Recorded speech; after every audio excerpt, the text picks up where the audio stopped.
우리는 흔히 인생을 항해에 비유하곤 합니다.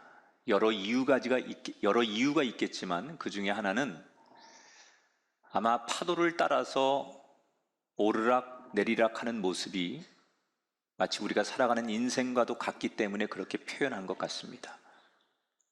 살다 보면 좋은 일도 만나겠지만 어찌 좋은 일만 있겠습니까? 오르막도 있고 내리막도 있는 게 인생입니다.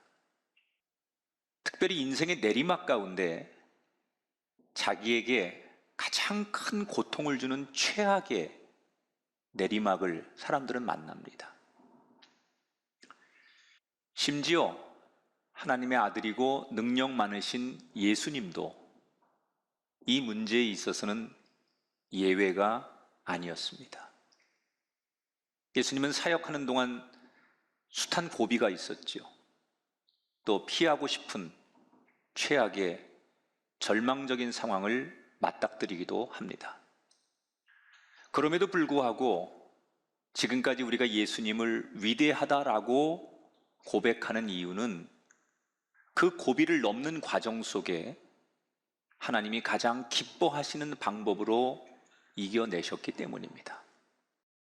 예수님이 이겨냈던 그 최악의 상황을 하나님의 방법으로 이겨냈던 그것을 함께 따라가 보기를 원합니다.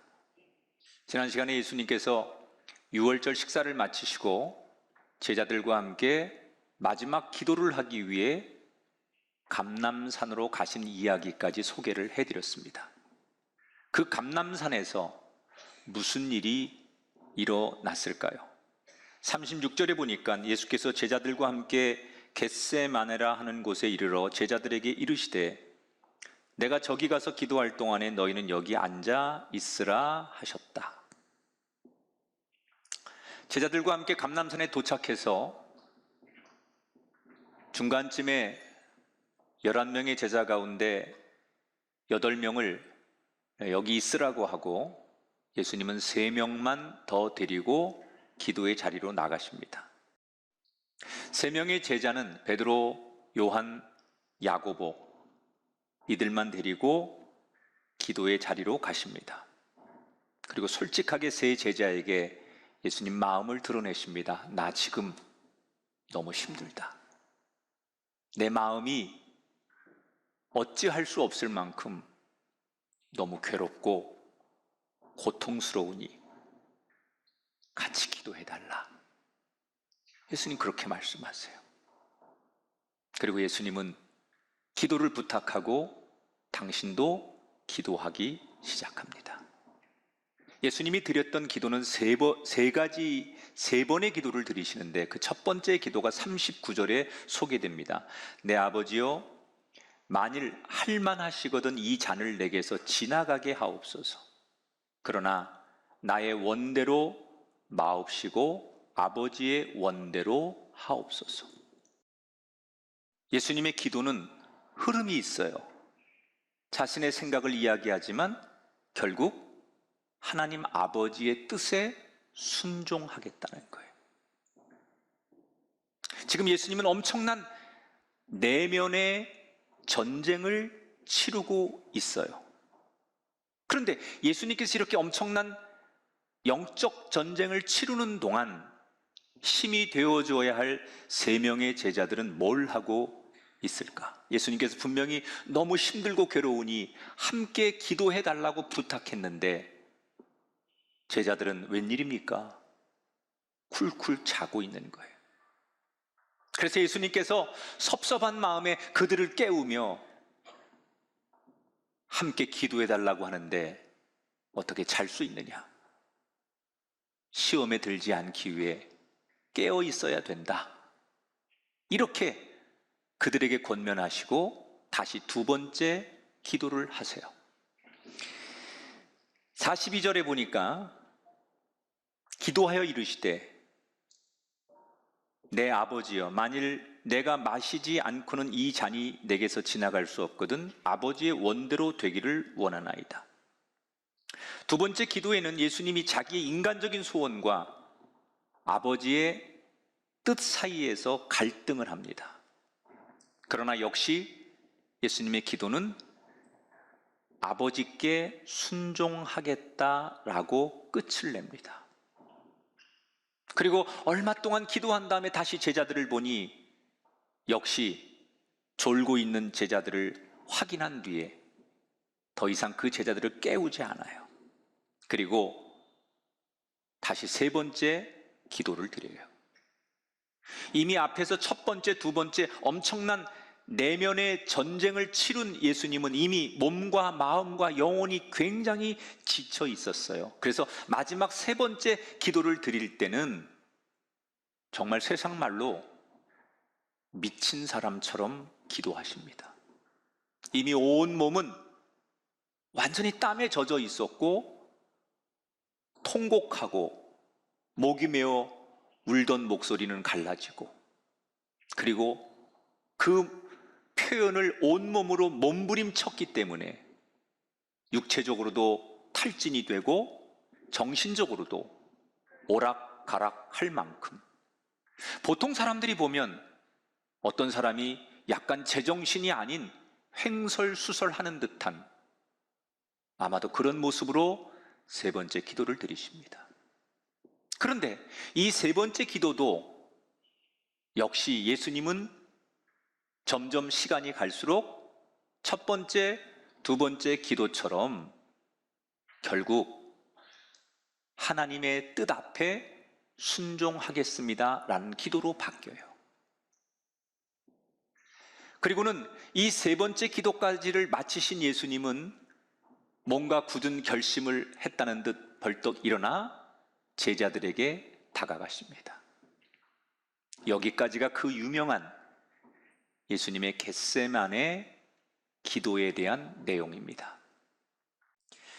우리가 살다 보면 누구든 최악의 상황을 맞이할 때 많은 분들은 어떻게 하십니까?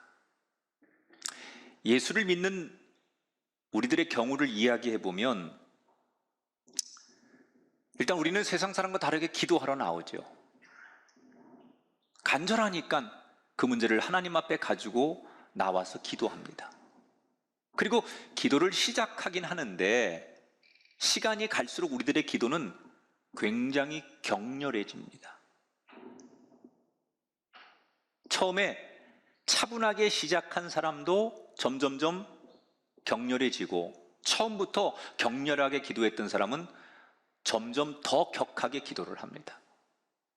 그리고 우리는 마지막에 원망도 했다, 통곡도 했다, 그리고 극단적인 표현까지 서슴지 않습니다. 하나님, 제 기도를 들어만 주신다면 뭐든지 바치겠습니다.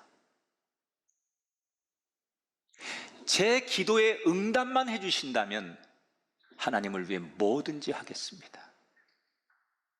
그럼 예수님은 왜 우리가 흔히 할 수 있는 가장 쉬운 이 기도를 드리지 않고 반대의 기도를 드릴 수 있었던 걸까? 간단합니다. 배가 바람에 맞서 가려면 훨씬 고생을 많이 해야 돼요.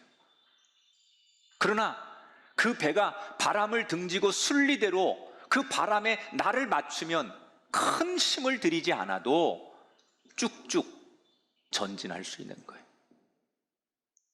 여러분, 저의 인생이나 여러분의 인생이나 세상 모든 돌아가는 것은 결국 하나님이 일으키는 바람대로 흘러가게 되는 거 아닙니까? 그렇다면 무작정 그 바람을 거스리는 내 주장, 내 소원을 고집하는 것보다는 하나님의 바람에 맞추는 것이 순탄하고 결국 승리하고 성공하는 길인 것을 예수님은 아셨던 거예요. 그래서 예수님은 순종하기 위한 기도를 계속하는 거예요. 이 순종의 기도를 보신 하나님께서 예수님의 기도에 어떻게 응답하십니까? 같은 사건, 이 사건을 누가복음 22장 43절에 이렇게 기록합니다. 천사가 하늘로부터 예수께 나타나 힘을 더하더라. 그 기도를 빼앗기지 않도록 아버지께서 천사를 통해 예수님 힘을 주시죠. 그리고 예수님의 최악의 상황을 가장 최고의 방법으로 넘어서도록 역사하십니다. 오늘 예수님은 이 겟세마네 기도를 통해서 이 시대 저와 여러분에게 이 메시지를 전하는 거예요. 네가 정녕 지금 최악의 상황을 만났다면 그것을 극복하는 길은 기도해라. 그런데 그 기도가 순종을 위한 기도가 돼야 한다는 거예요. 세상에 한풀이 하는 것보다는 한나처럼 하나님 앞에 부르짖는 게 낫습니다. 하지만 정말 우리가 이 한나의 기도에 머무는 사람이 되지 않고 한 단계 더 올라서는 예수님이 우리에게 가르쳐 주신 기도자가 되려면 어린아이처럼 내 소원만 주구장창 부르짖는 기도가 아니라 하나님의 뜻에 나를 맞추겠다는 순종을 드리는 기도자가 되어야 될 줄 믿습니다. 제가 만났던 분 가운데 참 귀중한 간증을 듣게 된 분이 있었습니다. 장로님이신데 이분은 젊을 때부터 굉장히 사업을 잘해서 이미 젊을 때 성공한 분이에요. 그의 신앙은 어릴 때부터 굉장히 믿음이 좋아서 교회에서 인정을 받고, 그래서 부부가 그 교회에서 늘 열심히 봉사를 잘하며 살아왔어요. 그러다 보니 50대 초반의 나이에, 젊은 나이인데도 장로로 선출이 된 거예요. 그래서 하나님 주신 직분이니까 기쁘게 감당하려고 장로 임직식을 준비하고 있는데 바로 그 시기에 이분에게 상상도 못한 일이 일어납니다. 자기 사업에 같이 동업을 하던 분이 자기 모르게 수십억 원을 빼돌려서 거래처에 대금을 내지 못하는 문제가 발생한 거예요. 그래서 급하니까 하나님 앞에 이 문제를 해결해 달라고 이 장로님이 울고불고 매달려 봅니다. 그런데 사태가 해결되지 않아요. 동업자는 잡히지 않고 해결될 수 있는 방법이 없어요. 그래서 사채를 쓰고 있는 것부터 급하게 다 팔고, 그러다 보니까 결국 견디지 못하고 부도가 나서 회사 문을 닫게 됩니다. 세상 말로 망한 거예요. 이분의 마음이 어떻겠습니까? 하나님이 원망스럽고 교회에서 장로 직분 이런 것도 다 싫은 거예요. 그냥 세상이 다 온통 검게 보이는 거예요. 그래서 이분이 어느 날 모든 걸 포기하고 시골로 내려가 버립니다. 그리고 교회도 등지고 그냥 그 시골에서 농사만 짓고 사는 거예요. 그렇게 그의 인생은 내리막길을 걸어가는 거죠. 그리고 몇 년이 지났습니다.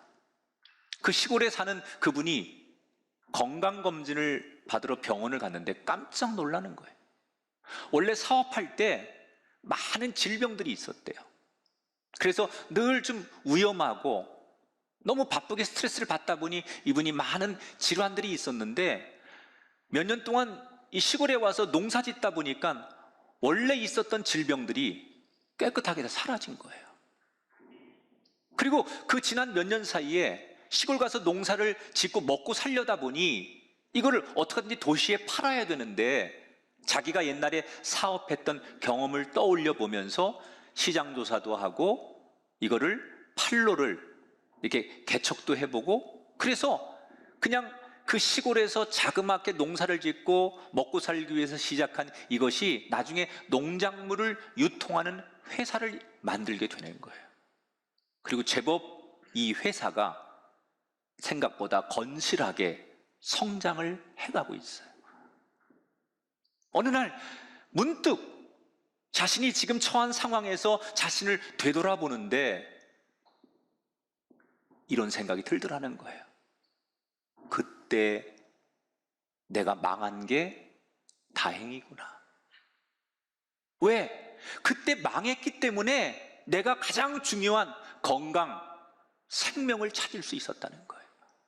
그리고 하나님은 전혀 뜻하지 않은 새로운 비즈니스를 주셔서 이것 가지고 내가 이렇게 행복하게 새로운 사업을 할 수 있었다는 거예요. 이때 이분이 깨닫습니다. 그때 나를 망하게 하신 게 하나님의 은혜였구나. 그래서 눈물로 다니던 교회 몇 년이 지난 다음에 다시 연락을 해서 그 교회로 복귀를 해요. 그리고 60대 중반이 되어 다시 장로로 임명이 되어서 지금 열심히 주님을 섬기고 있다는 거예요. 여러분, 내가 아는 게 전부가 아닙니다. 내가 생각하는 게 항상 최선이 아닙니다. 항상 하나님이 아는 게 전부이고 하나님이 생각하시는 게 진짜 최선인 줄 믿습니다. 이 겟세마네 기도는 3세판의 기도예요. 3세판의 기도를 순종으로 마무리하신 예수님은 잠자던 제자들을 깨웁니다. 일어나라. 이제 때가 됐으니 가자. 그리고 비장한 결심으로 예수님은 일어섭니다. 그때서야 잠들어 있었던 베드로, 야고보, 요한이 일어나죠. 근데 바로 이때 저쪽에 머물러 있던 제자들이 웅성거리며 한 무리들과 함께 기도하고 있는 그 장소인 예수님께 사람들이 어둠에 몰려오는 거예요. 다른 사람들은 잘 모르겠는데 맨 앞에 선 사람이 누구인지 금방 알 것 같아요. 유월절 식사 도중에 그 자리를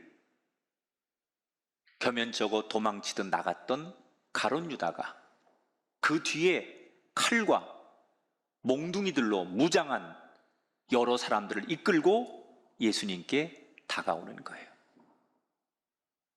이 사람들은 가룟 유다와 함께 예수님을 체포하려고 온 적들이죠. 여기서 우리는 이 가롯 유다라고 하는 인물을 다시 한번 좀 점검하고 가야 돼요.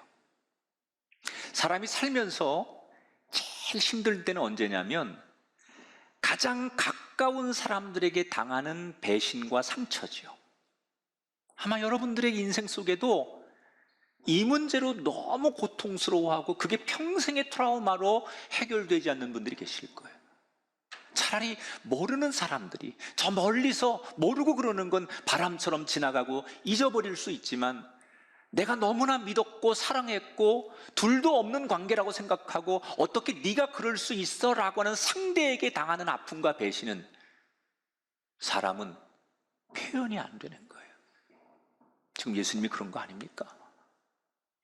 가룟 유다는 예수님께 사랑을 참 많이 받은 사람이에요. 참 어찌 보면 예수님이 굉장히 신뢰했던 사람 아닙니까? 그런데 가장 가까운 유능한 믿었던 그 사람에게 예수님은 지금 처절하게 배신을 당하는 거예요. 저는 여러분에게 아프지만 이렇게 말씀드리고 싶어요. 너무 사람 믿지 마세요. 여러분이 생각하는 것만큼 여러분 주변의 사람들이 그렇게 믿을 만한 사람들이 되지 않아요. 물론 사람들을 의심하고 불신하라는 얘기가 아니라 우리는 이 사람만큼은 완전하고 나에게 온전할 수 있을 거라는 착각에서 벗어나야 된다는 거예요. 이 가룟 유다가 예수님 앞에 나와서 언제 그랬냐는 듯 미소를 띠고 예수님께 당시의 관습대로 예수님 볼에 키스를 하죠. 이건 유대인들에게 항상 존경을 표시할 때 유대인들이 하는 인사법이에요. 존경으로 할 수 있는 표시를 배반의 표시로 바꿔버린 인물이 가룟 유다예요. 이미 적들과 가룟 유다는 작전을 짜고 들어오는 거예요. 예수님이 이맘때쯤이면 늘 기도하러 거기 있다는 것을 알고 있는 이 가룟 유다는 정보를 흘려주고, 지금은 밤이고 어둡기 때문에 사람을 구분할 수 없고, 여기 적들은 대제사장의 종들이나 이 군인들은 예수님이 누군지 잘 모르니까 가룟 유다가 내가 예수님이 누군지 예수님께 가서 인사를 하고 그 볼에 입맞춤을 할 때 그가 예수님이니 그 타이밍에 예수님을 체포하면 된다. 나름대로 작전을 짜고 가룟 유다는 예수님께 나와 그렇게 인사를 드리는 거예요. 모든 것이 그들의 계획대로 작전대로 진행이 되고, 뒤에 있던 적들은 예수님을 체포하려고 합니다.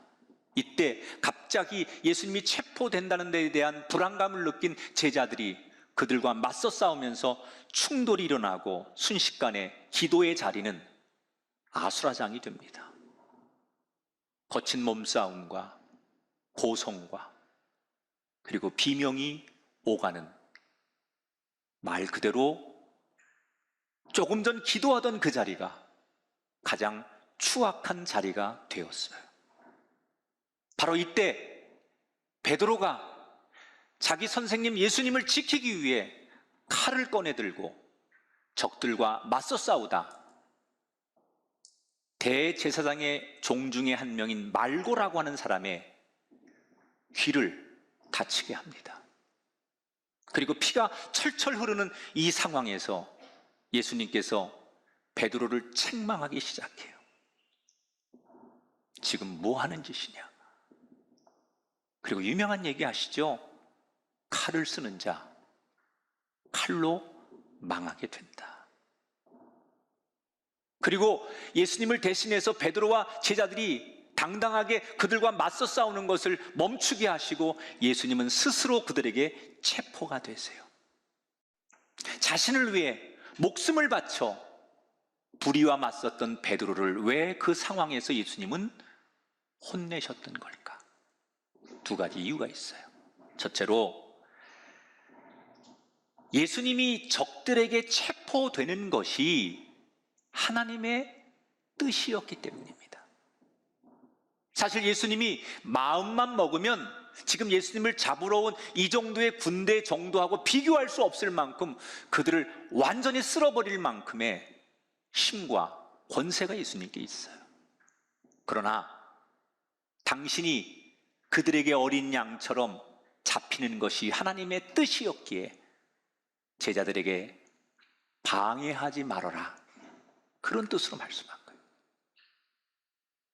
또 하나 중요한 진리가 있어요. 그 최악의 상황, 정말 일촉즉발의 상황, 그 상황에서 예수님은 우리들에게 절대로 감정에 휘둘리지 말 것을 말씀하시는 거예요. 여러분, 우리가 감정의 동물인데 내가 기쁨과 슬픔과 때로는 이런 분노, 이런 감정을 절제하고 내가 이 감정을 주체하고 감정을 컨트롤할 수 있다면 인간에게 가장 아름다운 거지. 인간은 감정의 동물이니까. 근데 문제는 이 감정의 노예가 되어서 감정에 내가 휘둘릴 때, 이 감정이 나를 마음 놓고 사용할 때, 내가 그 감정에 완전히 놀아날 때, 이때 사람은 가장 추악해지는 거예요. 누구든지 그 감정에 충실할 수 있고 그 감정에 호소할 수 있는 그런 상황 아닙니까? 그런데 예수님은 끝까지 감정의 노예가 되지 않기 위해 몸부림치시는 거예요. 제자들을 책망하시고 심지어 말고라고 하는 적을 예수님께서 치료해 주시잖아요. 예수님께서 저항하지 않고 순순히 체포가 되니까 제자들은 그 어중간한 상황에서 여러 가지 계산을 하다가 마음에 두려움이 오니까 그냥 예수님을 놔두고 뿔뿔이 도망가기 시작합니다. 성공학을 연구하는 전문가들이 이런 얘기합니다. 특별히 사람이 최악의 상황과 운명을 만날수록 주변을 배려하는 자세를 가져라. 이미 예수님께서 겟세마네 기도를 통해서 우리에게 가르쳐 주신 교훈 아닙니까? 누군가 겟세마네처럼 인생의 가장 큰 어려움을 만나신 분이 있다면 예수님의 가르침을 마음에 담고 승리의 부활의 길로 걸어갈 수 있는 역전의 발판을 마련하는 아름다운 그분들이 되시기를 주님의 이름으로 축원합니다.